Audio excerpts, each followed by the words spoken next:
Okay, well, I'm going to go ahead and get started. I'll introduce myself, and then, the other thing I was going to do, one other housekeeping task.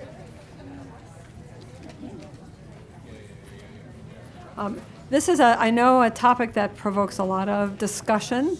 I've got some presentation to go over just some of the basics of what we understand about the basis for symptoms of irritability and aggression in Huntington's. Okay, I'm Dr. Harrison, by the way, from the University of Virginia, the Center of Excellence at the University of Virginia. So I'm going to be talking a little bit about what we know about the brain and Huntington's and how that relates to the issues of irritability and aggressiveness. And then I'm going to bring up a volunteer from the audience who has agreed to talk with us about her experience as a caregiver, and we'll discuss a little bit about that one person's experience. There's a lot of other people in the room with stories. I'm sorry? A little bit louder still. All right. Is that better? Okay. I'll try to stay a little closer to it. So everyone has experiences to share. Many people will have questions. We're not going to have time to address all of them. So what I found works well, I'm going to start this little pad around and take a piece of paper. And as I'm talking, if things come to you, something that you want to bring up, something I haven't covered, if you could just jot those down, and then we'll sort of pass them forward, and I can take a look, because a lot of times people have the same questions, and that way we can try at least get a little bit of time for things that I might not have thought to cover or that you all want to bring up or share that have worked for you. So I'm going to start that around, and you can just be passing it around and take a piece of paper in case you have a question.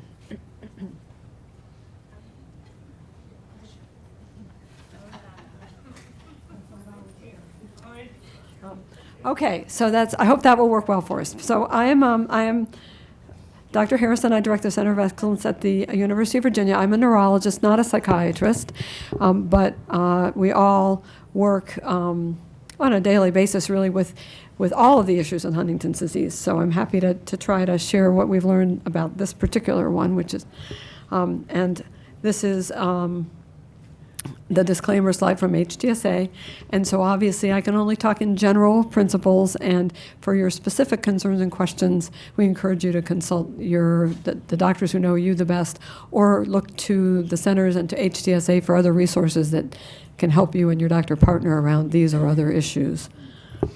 We're funded as a Center of Excellence from HTSA. We also participate in the Enroll HD trial and have a Parkinson's Research Center at UVA, so those are my financial entanglements. Okay, so we've heard a little bit about this already in other talks, but just to get some definitions out there, the topic of the session is aggression, but since it's such a linked spectrum of issues, I'm really going to cover issues related to irritability as well. So we define irritability as really as more of a state or a mood. So it's a temporary or intermittent psychological state characterized by impatience, intolerance, and reduced control over behavior. And so someone could be experiencing this, and you may or may not be aware of it. It's not always visible to others. But it can progress to behaviors, which can be anything from just having a sharp tongue, not to more aggressive verbal or behavioral kinds of outbursts. And whereas aggression, really, we're talking about a behavior. And so this has given me the opportunity to research a little bit what people are studying in aggression. And so there's, of course, different kinds. And really, when we're talking about aggressive behavior in the context of neurological illness or brain disorders, we're really talking primarily about impulsive or reactive kinds of behaviors. We're not talking about premeditated aggressive behaviors that are more the subject for the criminal justice system. But so in this setting, it's defined as an observed verbal or physical behavior accompanied by a negative emotion. And so it often occurs in response to frustration or perceived threat. But one of the difficulties is that for caregivers or others involved in caring for people with Huntington's is that it's not always obvious what that was. So that's part of solving the problem, is to try to understand what those perceived triggers or threats might be. And we'll talk more about that. So this was a survey of, and just looking at, actually this was a, excuse me, this is data from the European Registry Program, which was collecting information from people with or at risk for HD in Europe. It was kind of a precursor to to some of the other observational studies that are leading to have led to Enroll HD.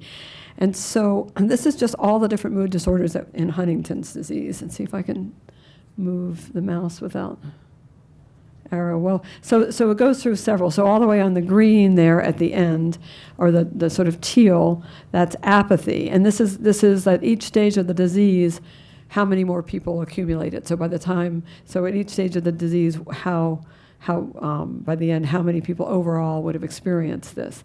And so the irritability and aggression is in the yellow bars there. So it's not the most prevalent, but they're really talking only in this particular slide about the severe, moderate, or severe symptoms.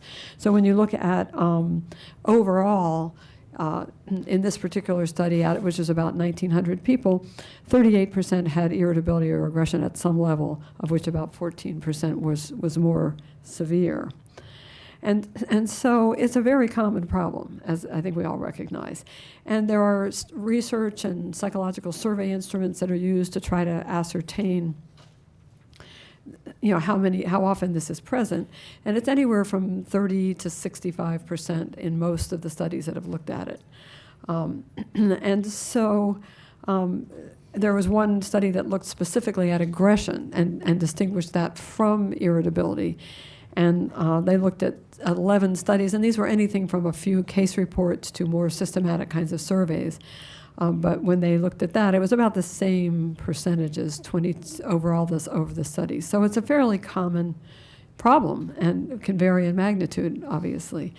And so it has a lot of negative consequences. First of all, it's not the person experiencing it often experiences it as very unpleasant and upsetting.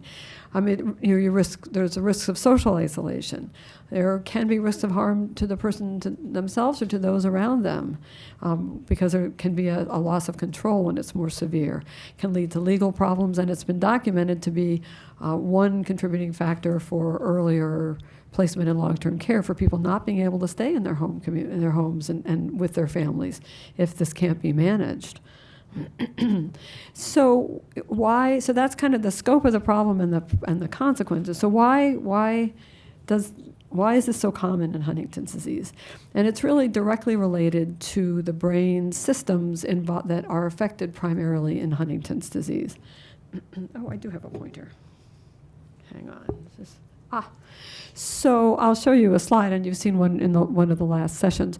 But so these are circuits deep in the brain that control motor behavior, and that's what we think of most often. This is what they call the striatum, the globus pallidus, and the basal ganglia, which are the areas that I'll show you are affected with Huntington's. But in addition to this motor circuit, which is color-coded yellow and orange here, there's cognitive circuits that pass through this region. So this is kind of like a feedback region, and so things start in the cortex, they go through here, they're translated out to behaviors. And then there's also emotional circuitry that's involved, and that's kind of shown in these green colors. So these, so the area affected in Huntington's disease doesn't just control motor behavior. It controls emotional behavior, it controls cognitive processing, and all of these things are big contributors. And these regions are regulated by a neurotransmitter, a neurochemical called dopamine. Dopamine is the chemical, some people call it the pleasure principle or the pleasure hormone. It's the chemical that tells you that's released in the brain when something is rewarding.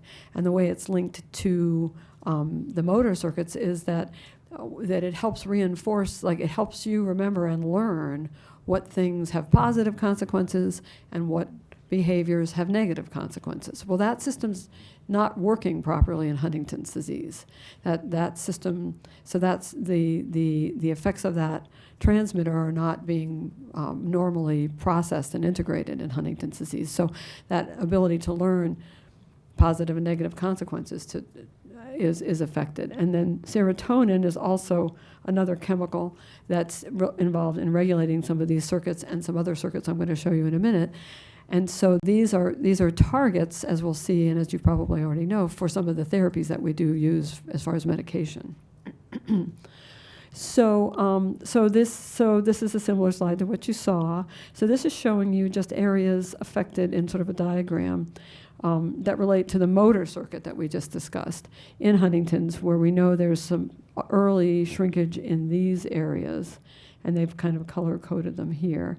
And so these are all the sort of locations of the motor circuitry that passes through that processing network of the basal ganglia. And so, as we saw in the talk recently, so this is the basal ganglia here. This is the caudate and putamen, and so this is somebody without Huntington's. This is somebody with Huntington's, and this little area here was once this size. So this is an area that we know there's early loss of nerve cells that contributes to this, to the problems with motor control, but also to the problems with cognition and emotional regulation. And we know that actually this was really interesting work that I wasn't aware of, and I'm not going to show you too many scientific slides here, but basically this is showing different regions of the brain that are involved with motor or cognitive and also emotional control. And so basically it's looking in normals, somebody with Huntington's, and I can't see that. Let me see what that other one says. Oh, right, mood or cognition. So basically, in different people, for reasons we don't understand, some people lose more cells in the motor area, some people lose more cells in the mood area of the cerebral cortex, which is the outer layer of the brain that helps us think and integrate and manage information. So there's probably differences between people as to how much of these different areas are affected, even within the same disorder. This is probably most of you have heard about the amygdala. So that's part of that's kind of part of the popular neurobiology. But basically, there are specific regions that are the ones that are involved with emotional control. And so they call that in neurology the limbic system, but it really regulates emotion and impulse control. And so they circle through a deep nucleus called the amygdala, and then through regions of the cortex, which are part of that limbic system, which also pass through the circuits that I showed you for emotional control through the basal ganglia. It's also connected to a region right here called the hypothalamus. And so together, these are, and which is kind of a neurohormone endocrine kind of organ that and all of this system kind of controls the fight or flight response, if you want to think of it that way. It controls fear responses, rage responses, aggression responses, and in this hypothalamus area, which we think of as more regulating sleep and appetite and really basic functions, those are our functions are tied to our survival. So they're very hardwired to behaviors that are perceived as threatening or positive.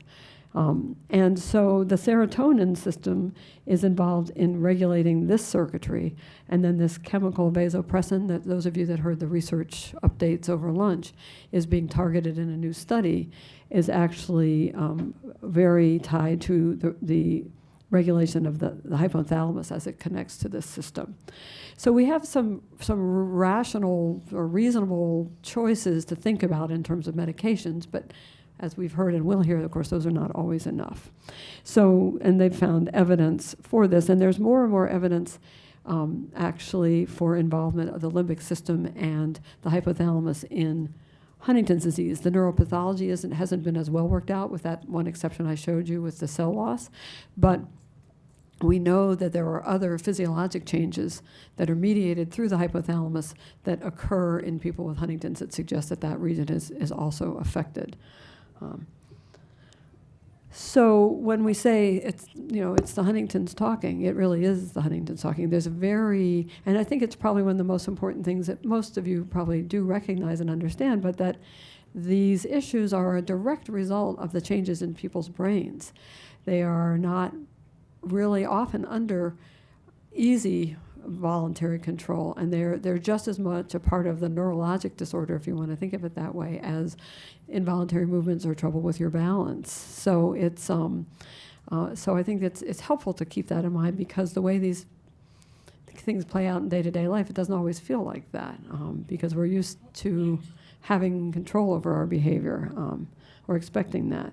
So I just want to say a word about cognitive processing, because I think it complicates how the strategies that we use or the efforts that people make to control their behavior, and is really kind of intimately connected to the problems with irritability and aggression in Huntington's, I think. I've already referred to the fact that people may have impaired learning of like what's a good choice and what's a bad choice, because their systems that reinforce the good choices and suppress the bad choices are disrupted by the Huntington's disease. So cognition, when it's studied or talked about by psychologists, really has many different domains. So motor, learning, attention and concentration, executive functioning, and these are all areas that are affected in Huntington's disease. I wanted to say a minute, something a little bit about this. One thing about that we've learned about HD is that there is a perceptual component to it. So we know that people have a difficulty in judging space. So people can come right up in your face and they don't really realize that's what they're doing. So that, I think, is one concern. So there's spatial judgments, there's time judgments. Anybody ever observed problems with time, like when are we going, when are we going, when are we going, when are we going? So judging time, and a little bit of time may seem to take a long time. There's a lot of difficulty judging and sequencing time information. And there's also difficulty perceiving emotions. And so people study emotional perceptions. So people with Huntington's and other disorders of the brain aren't as good at looking at a photograph and being able to tell, is this person angry? Are they happy? Are they sad? And they're not always very good at recognizing their own emotions either, so that this makes it kind of hard to sit down and talk about it. That doesn't always work so well. So specific changes, I talked about the perceptual changes, slowed processing, lack of awareness or insight. This, we as neurologists see this when we ask people, so are the movements bothering you? And they say, what movements? People don't always recognize that they have movements, even though they're obvious to us.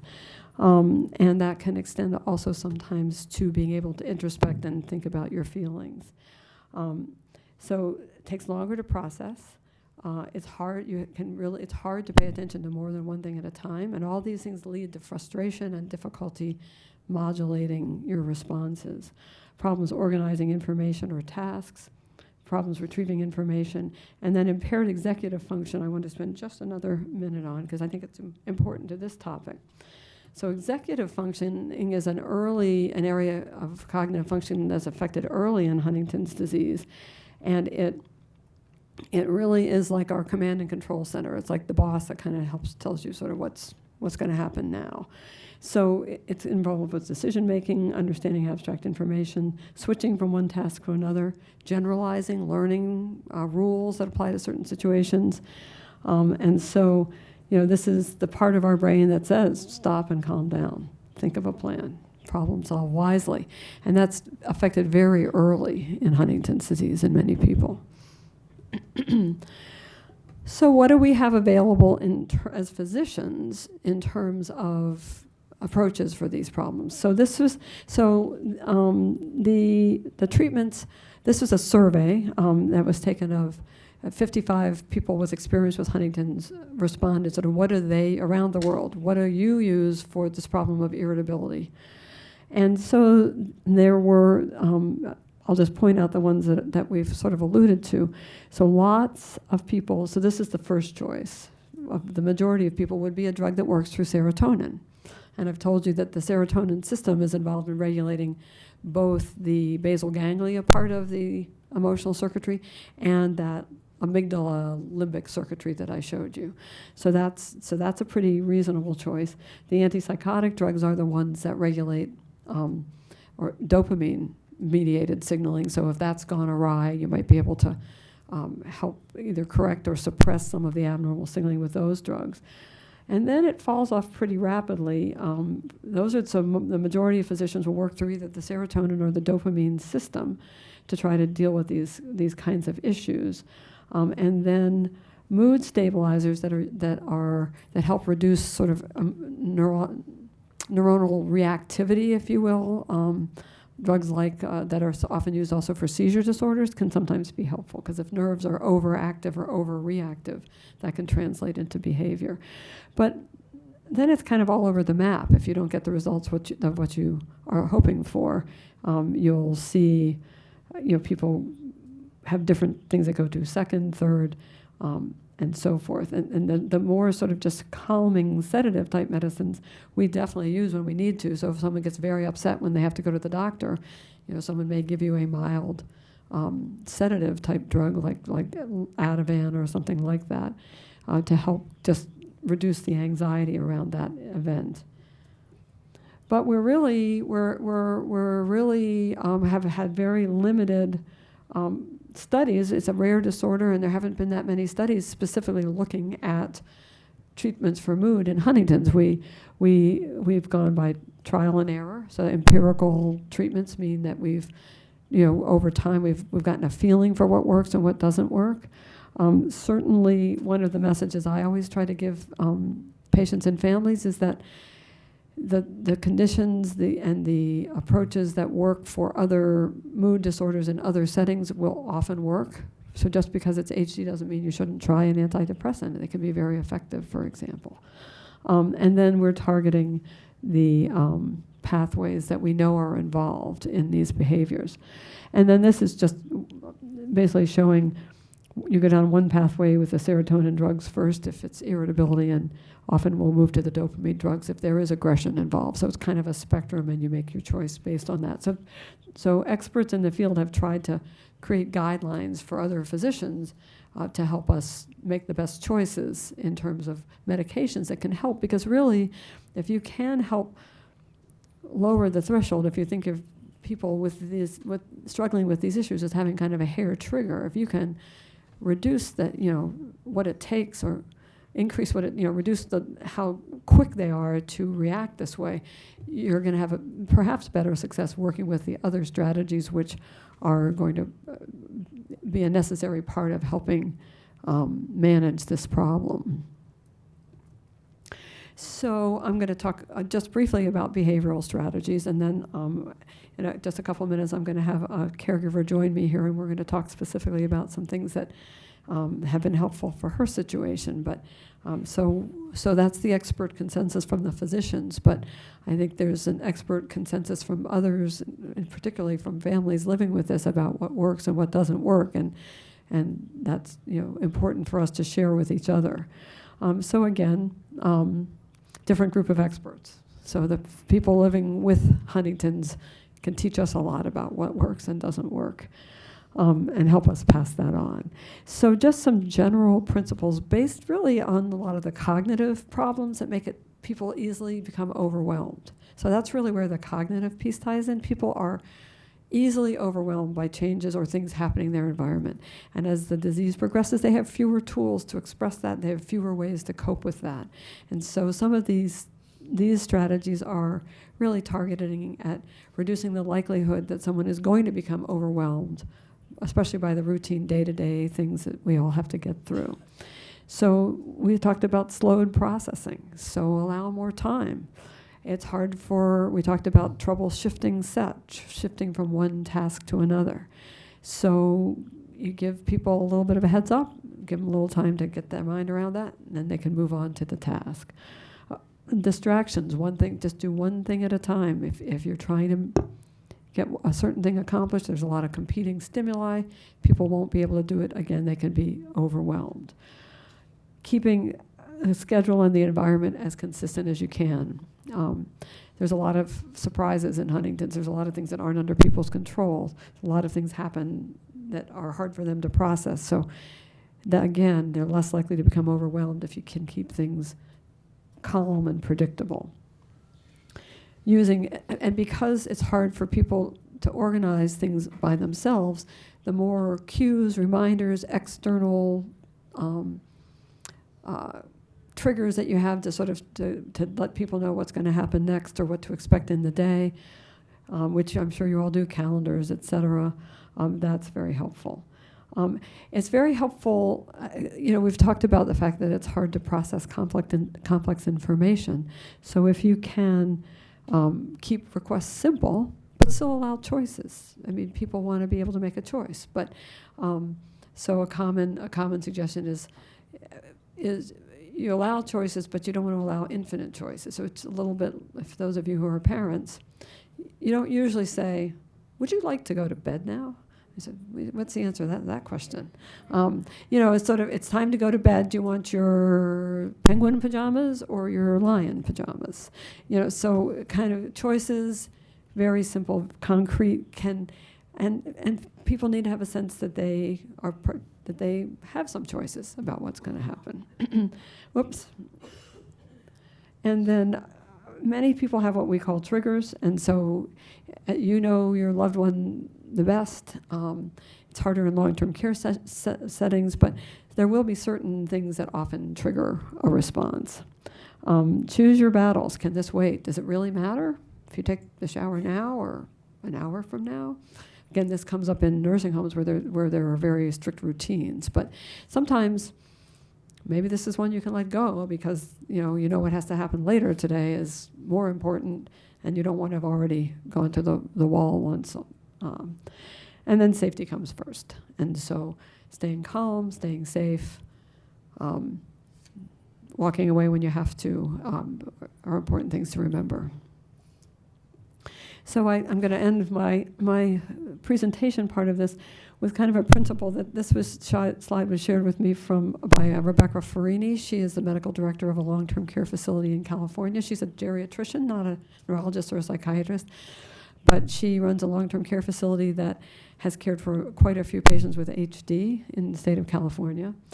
And so she had these general kind of comments, and I just think this is not an easy thing to ask of people caring for Huntingtons, but was her advice, is that people with Huntingtons have limited ability to change their responses. So you have to change your responses, change their environment to help them be safe and to help direct the behavior because it's going to be difficult for them to change. Not to say that you can't have very specific ground rules, which are often necessary, but it's you have to change how you approach things, and then just reducing risk. And these are all things we've alluded to before, but I think she puts it in a really nice, specific sort of operational way.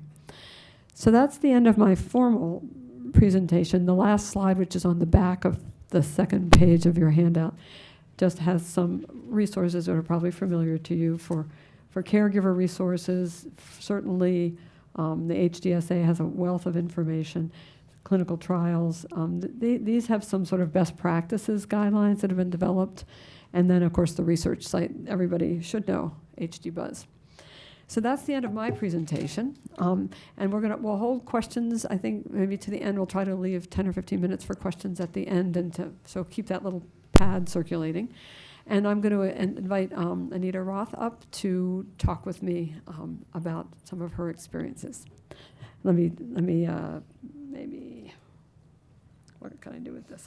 Hold on. Okay, we'll take that down. Thank you for joining us. And let's see.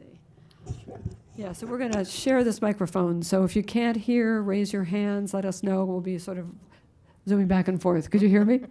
Good. Okay. So thank you for coming. I'm going to be asking her some questions, and I think just to get the ball rolling. So I guess I'll just get started by asking if you'd be willing to introduce your kind of connection to HD, and we'll start there. Okay. My son has HD. His father found out he had it, but actually, my son was diagnosed before his dad was. Can everybody hear it? No? Okay. Okay. So you're going to have to let this a little closer to you. Can you hear me? No, I can't. Yes, yeah. When it echoes, they can hear you. My son has HD, and he got it from his father's side of the family, but actually, my son was diagnosed before his dad. So I knew it was in his dad's family, but had no idea that he had it. Never. Okay, great. And as many of you know, that can happen sometimes when it comes from the father's side of the family. So, what were everyone's journey through HD is a little different, and so were there any symptoms early on that had to do with mood in particular that you can recall thinking back on it now, or did that come later? Well, it actually came later. I mean, after he got out of, he served 4 years in the Marine Corps.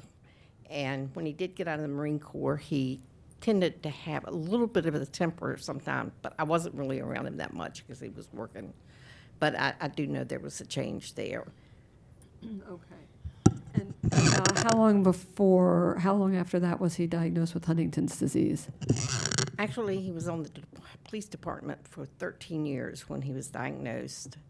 And they actually noticed some things going wrong at work, like he wasn't walking correctly, he was forgetting things, and they were the one that actually sent him to the neurologist first. So in his case, it sounds as though they maybe a little bit more irritable after getting out of the Marines. He might not be the first person to have that experience, so maybe not the first thing you'd think of for Huntington's disease. But so really, it was performance issues at work, some motor symptoms that were the first thing. Right. So when did the mood swings and the behavior changes start to become more of an issue for him? Actually, once he was diagnosed, he had issues, not all the time, but issues. But they really manifested when I signed him up for a driving test about 2 years after he had been diagnosed. Not a good idea for Mom. And everything has been my fault since. So, as I think, right, and we'll get into that. Yeah, right, he did not pass. And actually, we suggested the driving test, but she had to take him there, and so she got the full brunt of that blame. So really, but we haven't been able to persuade him of that. So my recollection is that he, and that you again might have been not been as closely involved, was that he, around his divorce also. So it sounds like the diagnosis itself was hard on him and began to bring out some mood changes. But then around his divorce, I recall there was a period where things were pretty volatile. Is that am I remembering correctly? Well, I think his wife resented having to take care of him, and there was a lot of he was home not working and she was working, and so it was not good. It was better if they divorced. Okay. Yeah. So that was more situation specific, not something that you were seeing in him in your interactions at that Right. time so much. But since then, now he's come to live with you, and then things have become more of a problem. So what are the driving was certainly has been a difficult issue, and I think. And that's often a very loaded issue in any neurologic illness, is when you have to stop driving, and people resent it quite a bit. So and this is where we're limited on our end. So we say, think it's time. We say, these are the 3 places you can go. Hand it over to the family, and then you had to take them. So just tell me a little bit about kind of how that all played out and what you had to do at that point. Well, he actually stayed with his dad and his stepmom, and then he'd go back and forth to give us both a break, so to speak. But then his dad progressed quite fast once he was diagnosed, and it was just too much on him to stay over there. So he came to live with us, and then he had his driving test. Well, he has 3 children, and they come over every other weekend, and we take them on vacation once a year. And this is, once he took that driving test, I think in the back of his mind, like whenever I would go to get the girls, he would think, if I had my driver's license, I could pick the girls up. So And so what would he start to do? So just kind of sort of thinking about the day. So it's time to pick the girls up, and so you're getting ready to go. And is he He's talking to fine. you? Is he pacing? Is he nothing like that? No. No, Okay. he's fine. So how does it come out, the irritability? We get in the car, and we're going down the road, and just all of a sudden, he starts slinging his arms. His vocabulary is bad. And all the way it's, I hate you. How could you do this to me? I can never drive again because of what you've done. So I got a grip on it now, though. Okay, so tell us about that part. So this has been a kind of predictable trigger, This has been but a- it's an unavoidable trigger. Exactly. So what I do, number one, I never go to a gas station with him in the car because when he sees me putting gas in the car, not good. Whenever, So someone said, what happens when you put gas in the car? how could you do this to me? If you hadn't taken my driver's license, I could be driving. So everything goes back to that. So now I make sure I get gas when he's out in the car with me. And then if we're going to one of the girls' ball games, which sometimes he would get upset leaving the ball game because he wasn't driving, Dr. Barrett suggested the last time that I give him an Ativan before we leave, which I do, and an Ativan after we leave the ball game. And that's worked real good. And I'm trying to think. I see him getting, sometimes he gets this look. It's the look. I don't know if you know what I mean. But And that's one of the strategies that we talk about is you start to learn how to read the person and to see when it's starting to happen. And it's hard to define the look, but you probably know. it's the look. And if I can get him to take an Ativan before he says anything, he's okay. But if it progresses to the point he says something, then that's the end of it. He is in a full rage. So what I do, I go upstairs and I give him about 30, 45 minutes to settle down. Then if he hasn't settled down, I'll call his sister and she'll come over, give him she comes in and acts like, hey, how you doing? You know, and he takes his medicine. And she sits over there for a few minutes. She'll leave, and I come downstairs, and he's fine. So, I mean, he goes from terrible to like nothing's wrong. You know, it's like from up here to down here. Wow. And is it ever anything? Does it ever come out for anything else besides the driving? Is there any other time you'll see him No, sort of get off like that? So it's a very specific trigger. That's the trigger. There are times, though, I'm her husband. There are times, though, when he'll get an idea in his mind, and if it's not practical to do that idea at that time, Oh, yeah. he'll become very, very agitated at that as well. But he As doesn't an usually, example, yeah. We took the kids to Disney this fall. We figured it probably would be his last trip, just because of his motor skills and what have you. You know, we definitely don't want him having a driving cart down there. He had it in his mind from years ago that, you know, anytime they went to Disney, they went to a place at Epcot that does the pearls, the shells. The fact that we were even at Disney, that became a driving force. We gotta do it right now, and even the kids couldn't convince him, we're gonna do that, we're gonna do it later. That was not, It didn't. in the mix. And so he's telling, could everyone hear his story? So he was talking about another trigger was just taking the kids to Disney World, and there's a specific activity that he remembered from being there before, and as soon as they sort of approached Disney, he was like, okay, gotta go now and do this thing, and no one could talk him out of that. So what did you do that time? Well, He ended up going there. Choose your battles. So you went. So that was in that particular situation, and that kind of took care of it. Well, again, there was Yeah. a lot of drama around that, but ultimately, at the end, the result was they went then, got that taken care of. Of course, we heard how we always did But that he was happy for the rest then. of the vacation, but yes. So you had to do it then for whatever it was then for the rest of the vacation? Yes. And and that sometimes you can do that and sometimes you can't. But when you can, and it doesn't really make that much difference if you do this ride in the morning and that ride in the afternoon, sometimes it's worth just changing your plan. But when he gets started, you've probably tried things that didn't work when he would start to get upset. Well, I'd say, Aaron, you know that's not true. So Just talking doesn't- him out of it. No, yeah. you cannot talk to him. And his sister found that out. Uh-huh. She went home in tears because he wouldn't listen to her.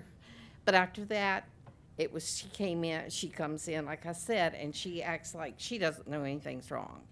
She just comes in the front, oh, hi, what are you doing? Mm-hmm. It's just small talk. She'll say, think you need some medicine now? Here, take this. Well, he'll take it, so.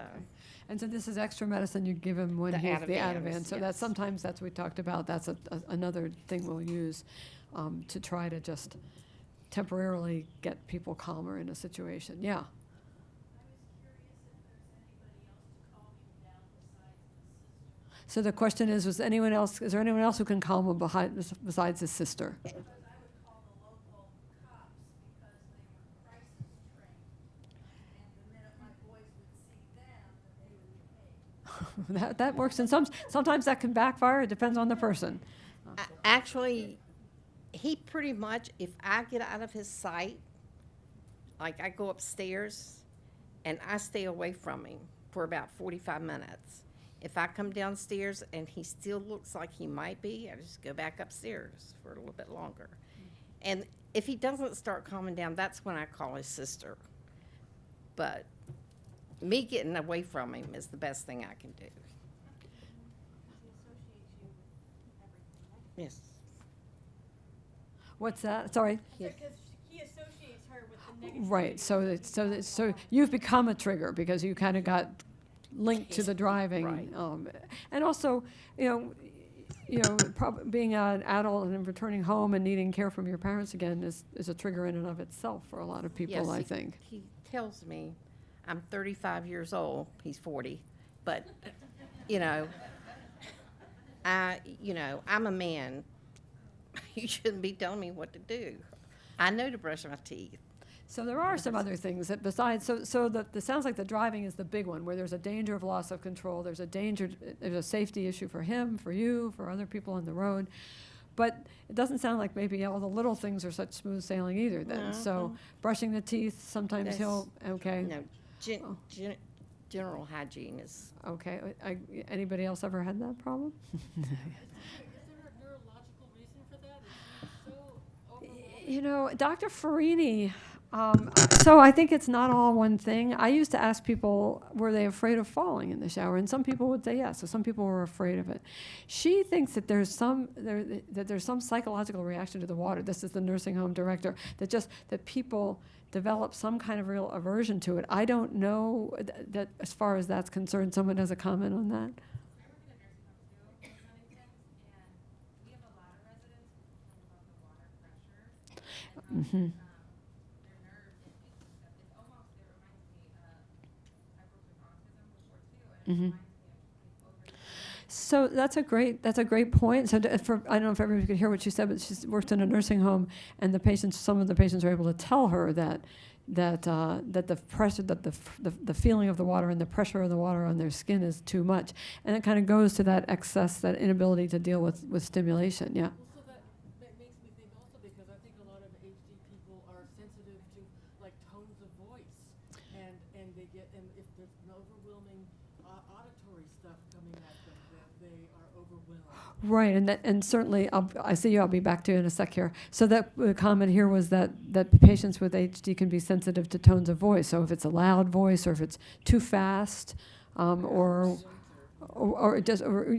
that can be an overwhelming. So the processing of sensory stimuli, we don't think of it quite as the same way as we do in autism, which was mentioned. But that idea that multiple lots of different stimuli at the same time can be kind of overwhelming. Did you have a comment also? Yes, out of my two sons, the one has lost weight, so he doesn't like to get cold. Right. But the other son won't take showers, but he wants bubble baths. Well, so the I comment, love that. there you go. The comment was that one son doesn't want to take showers, but will take a bubble bath, so whatever works. And then the other doesn't like getting cold, and so the bath is a problem because it's cold when he gets out. And then, do you have another comment or question? Yeah, I have a comment actually. I was speaking with someone about this earlier yesterday, and they were telling me a story about one of their family members with HD, and she was explaining to me with the person in the shower experiences in her family, and she said that she pumped the shampoo into her hand and started rubbing it on her arms, and then thought, wait a minute, I'm not supposed to be putting this on my arms. Wipe it off, and then or wash it off, and then put shampoo into her hands again. And I think, okay, what do I need to do with this? Right, so the cueing for the multiple, so what you're describing is a difficulty figuring out kind of how to work your way through each step. And sometimes our OT people will actually suggest, putting a laminated thing or something and writing out the steps. And that's the idea of external cueing, that people can't organize a task that seems simple. And so then the person is overwhelmed and distressed by that experience. Was that what they were saying? Well, yeah, and she said that sometimes what would happen to her sister is that she would end up, by the time she washed her hair and rinsed it out, she'd forget, did I already wash my hair? And then go through the whole process again multiple times, and then, So there's a lot. So is there anything that you've found that's been effective in helping him? And these are some great thoughts, because trying to understand so there's multiple triggers for that particular situation. Does anything have worked for you with him? No. Because he likes that door, and I mean, I have gotten, he was bad about taking a shower and putting his dirty clothes back on, but I have got him to throw them out the door. And, Okay. So he will go in there? he goes in there, he turns on the water, but he doesn't use soap or shampoo. So it's hard to know. Is it the feeling of the water that we've heard some people talking about? Is it the multiple steps? So trying to break it down and figure out for each person, some people are afraid of slipping and falling, and some people find the whole thing just overwhelming, and it's just too much to confront with themselves with. Is that little paper coming around also? If anybody has it, see what else we've got coming up here. Yeah, did you have another comment there? Sure. My son will take a bath for any pretty little aid. The fat ones he won't take. Oh dear, well, that one we might not have as much control over. So, but there is the point that, just like we've heard with your son and his sister, there are some people who can persuade, or with whom the individual is more comfortable doing certain tasks. And so if you can identify that person, make use of that person, that can go a long way. And it's not always predictable, which person that is or why that person is the more reassuring. So what are there other preferences he has that you've had to deal with? Like some people don't want you to change the television channel, or He doesn't want to sleep in his bed, he doesn't sleep. Where does he sleep? on the couch. That's a very common one, Or actually. in the floor. Right, It's right. up and down. Right. So here's a question, an interesting question. Managing irritability and aggression in public. Have you had to deal with that situation? Not At the ball games, I severe. guess? At the ball games, he would start. And what would you do at the ball Get games? him out of there fast as I could. Okay. That was it. That was, But how do you get him out? What do you do to get him out? come on, let's go. Come on. And he'll be walking, we'll be walking faster and faster, but that only happened a few times. Because like I said, this year, I give him an Ativan before we leave. And we haven't gone to as many ball games, and they haven't been as late at night, because he does not do late hours very good. Okay. And so he's willing to take the medication most of the time? He will take it as long as he hasn't gotten upset with me. If I can see it coming on, I can give it to him, and he will take it with no problem. And I just told him, we don't go to any ball games unless you take an Ativan. Because Dr. Barrett said, this is what you should do. My partner, he's very good. Yes.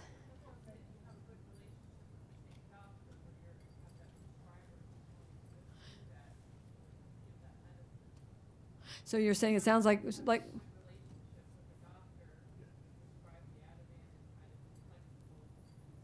So I'm not hearing all of it. So it sounds like your comment is that sounds like it works because her son has a good relationship with the doctor. Oh, yeah. And we do try to help people use that. And sometimes for hot button issues, we'll say, just tell them this is, this Dr. Harrison, Dr. Barrett said this is what you have to do. And sometimes that will work. Or you use, just like you would with a child sometimes, if you want, to stay up late tonight, you have to clean your room. It's even a little less sophisticated. You want to go to the ball game, you have to take the medicine. And he wants to see his girls play ball, right? Yeah. So I've got a couple here, others. So irritability, aggression in public, and kind of a related thing is let's see, how do you explain the behaviors? I guess in your family, everyone's pretty up to speed on what's going on. But early on, were there circumstances, or if there is an episode when you're with other people, have you been confronted with having to explain to somebody without humiliating the person himself, what's going on or why this is happening? Well, at Disney World, there were people that kind of noticed he was walking funny. Right. And my son-in-law said he has issues. And let him go at that, and it worked. I mean, he said he didn't know what to say, but he just turned and said, he has issues. Okay. And that was non-specific enough that didn't upset Aaron. Right, particularly. Right. Okay. Issues. He has issues.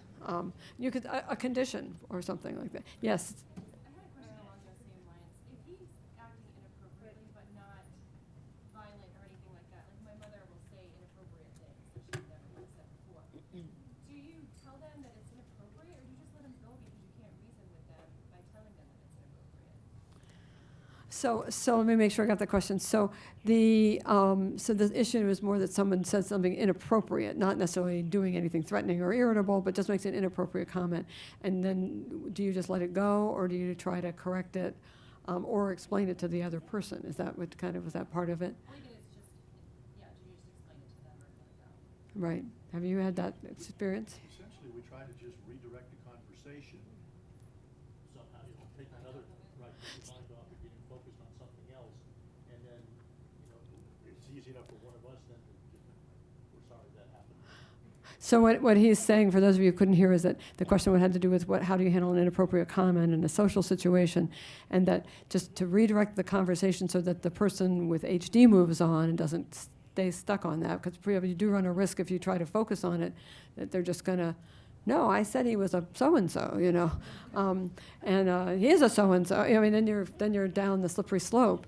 But redirecting the conversation, get him talking about, hey, what about that ball game last night, or whatever it might be, and then the other person can sort of, as a sidebar, say, sorry, he says, I'm sorry that happened, and he's not always able to control what he says, something like that. For example, if we're in a restaurant and he says something inappropriate, but we're going to do something afterwards, Mhm. folks say, well, hey, when we get ready to leave here, remember, we're going over so-and-so. What do you want to do when we get there? Again, redirect the focus of the conversation. So that's in a public setting, and people do make inappropriate comments about the other diners, the wait staff, whatever it might be. And so then you're just saying, again, take a topic that is going to engage his interest. It sounds like that's a key part of that. It's going to engage his interest.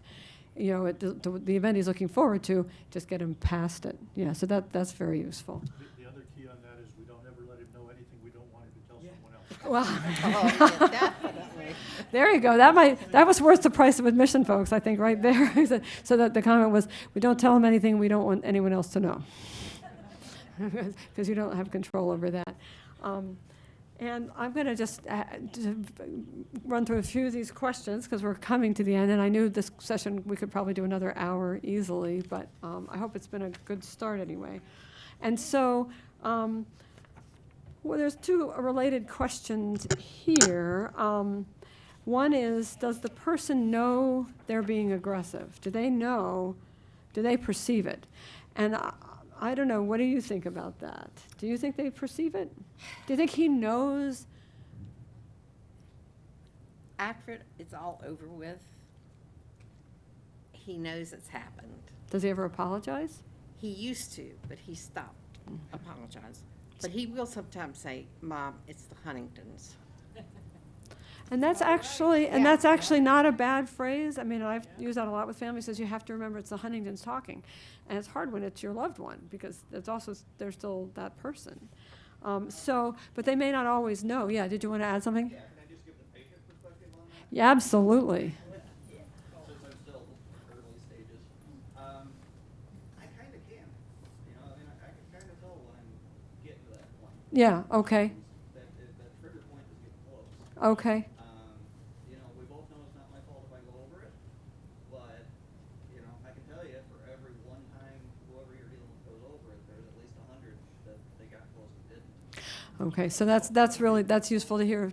Yeah, so I think that's actually a really good point. So what he's saying is that from the perspective of somebody with HD from early stages, he can tell the triggers and most of the time is able to, put it, kind of walk out away from the situation, find ways to cope with it. But once in a while, it gets out of control, and it can't always stop that. But to remember that that there are probably times that we aren't seeing, especially when we're talking about the spectrum of irritability, where people aren't showing the behavior. It hasn't reached the behavior, so you don't really know how well they are doing. And actually, I think that is something to remember, and I don't know how well this works. I don't know if people have tried this, but if there's a situation that's typically stressful and it goes well, to point that out and just say, I know it isn't easy for you when we do X. I really appreciate that you were able to stay calm, when we went to the doctors or when we had to wait in line for 15 minutes to wherever it was, because there are going to be, we focus on the times when it didn't work, but we ought to focus on the times when it did and try to learn from those as well, for sure. And then I think that kind of does lead me to, though, the issue of another question, which is what is the difference between HD aggression and being angry normally? And I think it's the modulation. I mean, we all get angry. We all say things. We just have to bite our tongue. What I tell people is that it becomes harder to put on the brakes. That people have, and that these symptoms don't necessarily progress in sort of a predictable way. So some people never have this problem and are always able to kind of maintain their composure, even in the face of HD, and don't get as much irritability. Some people go through a period when they're irritable, and then it gets less problematic. So it's not always the case that someone inevitably is going to progress to the point where they don't have enough self-control. But for many people, that self-control becomes more difficult as time goes on. So it's having trouble putting on the brakes is kind of the way I think about it. Did you want to say something or ask something? My wife Jules is more advanced. I just said, "Do you hold back?" She goes, "Not much." Yeah.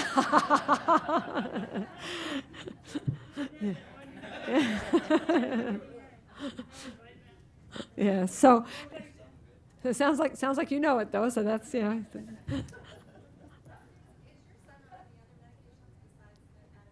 What other medications? So the question is, what other medications is he on besides the Ativan? He definitely is. Oh, I don't know. He's on olanzapine, right? Depakote? Depakote, olanzapine, mirtazapine. Mirtazapine. And there's another one. Starts with a Q. Oh, quetiapine also? Yes. Oh, yes. okay. Yep. So, I think that's it. okay. And is that just an as needed, or does he take that all the time? No, he takes Depakote 4 twice a day. Okay. Olanzapine, he takes 1 twice a day. Okay. Same with, and he's on sertraline once a day. 100 milligrams a day. So we're hitting all the systems He pretty takes hard. He's like on 8 in the morning and 8 at night. So he's on all the classes of medicines that we talked about, and we've tried to be pretty careful because, there was another slide in one of the talks in the research review over lunch talking about sort of, bad mood plus medicine is just bad mood plus side effects, but that's not always the case, and so we try to be very cautious about how we add these medicines. So it sounds like a lot. The Depakote, he started out with 1 twice a day. And each one made a difference at the time, I Right, thought, correct? And as his anger increased, we've had to, and he really got bad, 6 months ago, and they had to up it again. So. Oh, I'm sorry. Oh, yeah, sorry, They never, so she just was describing the process that we use to increase the medications, yeah. Does he have troubles with, is he sleepy a lot, or is he okay? Oh, Lord, no. So the question was, is he sedated? Is he having side effects? No, that he's not. And he takes the metanzapine at night, which is to help him sleep. Because some nights he gets up, he'll sleep real good, and then he'll go 2 or 3 nights with being up half the night. So that's just the way it works out for him. But no, it does not sedate him. Let's see. So I didn't get to all of these. I guess our time is up. I'm happy to, there were a couple of questions just about what causes sort of the personality change issue, like someone who was normally very calm and well-behaved. And it really is those changes in those brain regions that we talked about. That, and to what degree for that individual with Huntington's is that part of the brain affected that allows them to regulate their behavior. So it can be really surprising. The same things happen in other neurological diseases as well. Certainly in Alzheimer's, some people become very disinhibited and say or do things they would never have done before. Not everybody, it doesn't happen to everybody there. And then I think one point that's worth talking about, which I think you've alluded to, is one question was her disease but my aggression, that's her point of view. So again, when the person, it sounds like that question has to do with insight and the fact that someone else is being blamed for all of it that you've talked about. And I think we've covered most of those except one I couldn't read. So as I'm looking here, does anyone have any other questions or comments they wanted to offer? I guess I have one more. Yeah. So you brought up the sleep thing. Is sleep controlled by some of the same parts of the brain? Yes, the hypothalamus is involved in that circuitry, is a part of it, yes. It's one of the things involved, it's hypothalamus pituitary sort of axis, yes. And that's what's been studied is actually some changes related to sleep behavior, and Huntington's have implicated that part of the brain, yeah. Yeah. Well, I want to thank Ms. Roth in particular for being willing to come up and share her experiences. I hope it's been helpful. And I'm happy to hang around and answer questions if you'd like me to.